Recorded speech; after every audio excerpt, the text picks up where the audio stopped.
Bonjour, ici Mélanie Tremblay et bienvenue à la machine à écrire. À la leçon précédente, nous avons appris les règles de conjugaison des temps simples de l'indicatif. Aujourd'hui, nous apprendrons les règles de conjugaison des temps composés de l'indicatif. Les temps composés sont le passé composé, le plus que parfait, le passé antérieur et le futur antérieur. Vous vous posez peut-être la question: qu'est-ce qu'un temps composé? En fait, les temps composés comprennent deux éléments, un auxiliaire et un participe passé. Et j'imagine que vous vous demandez: qu'est-ce qu'un auxiliaire? L'auxiliaire est soit le verbe être ou le verbe avoir, conjugué au temps simple correspondant au temps composé.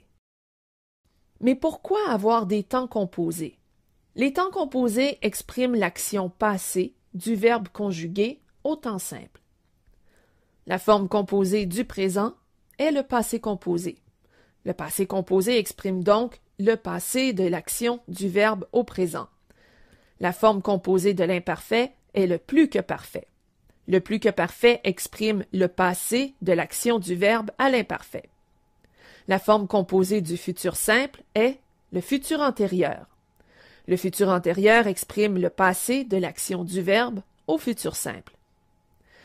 Vous remarquerez sans doute que nous ne parlons pas du passé simple et du passé antérieur.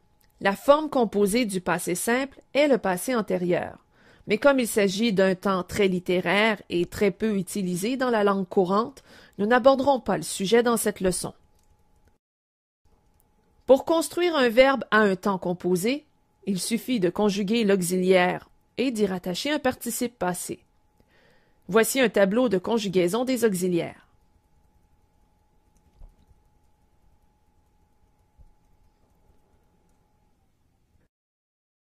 Pour construire le passé composé, vous choisissez les auxiliaires du présent. Pour construire le plus que parfait, vous choisissez les auxiliaires de l'imparfait. Et pour construire le futur antérieur, vous choisissez les auxiliaires du futur simple. À ces auxiliaires, vous rattachez un participe passé et voilà, vous avez la forme composée du verbe. Par exemple, le verbe chanter. Au passé composé, j'ai chanté. Et est l'auxiliaire et chanter, accent aigu, est le participe passé. Au plus que parfait, j'avais chanté. Et au futur antérieur, j'aurais chanté. Un autre exemple, le verbe partir. Au passé composé, je suis parti. Suis est auxiliaire et parti, le participe passé du verbe partir. Au plus que parfait, j'étais parti. Et au futur antérieur, je serai parti. La grande question est: devons-nous utiliser l'auxiliaire être ou l'auxiliaire avoir? La réponse à cette question est entre les mains de Mrs. Vandertramp.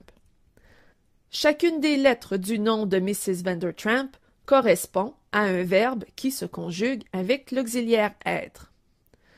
Évidemment, cette liste ne comprend pas tous les verbes qui se conjuguent avec l'auxiliaire être, mais cette liste est un bon point de départ. Exerçons-nous un peu. Conjuguez les verbes suivants. Le verbe mourir au passé composé. Il, a, est mort. B, sera mouru. Ou C, étions mourus.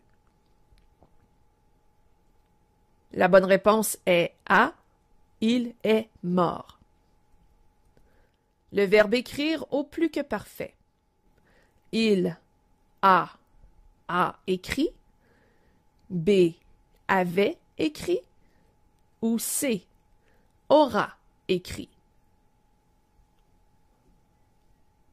La bonne réponse est B, il avait écrit. Finalement, le verbe descendre au futur antérieur. Tu as est descendu. B, sera descendu. ou C. Était descendu. La bonne réponse est B. Tu seras descendu. Récapitulons. Les verbes se divisent en mode et en temps. Au mode indicatif, les temps sont le présent, le passé composé, l'imparfait, le plus que parfait, le passé simple, le passé antérieur, le futur simple et le futur antérieur. Les verbes des temps composés se construisent avec un auxiliaire, l'auxiliaire avoir ou l'auxiliaire être, conjugués au temps simple, auquel s'ajoute un participe passé. Voilà ce qui conclut la leçon d'aujourd'hui. Vous êtes maintenant invité à répondre au questionnaire mis à votre disposition. Joignez-vous à nous dans notre forum de discussion ou sur Facebook à l'adresse suivante. Ici Mélanie Tremblay, merci d'avoir été là. À la prochaine.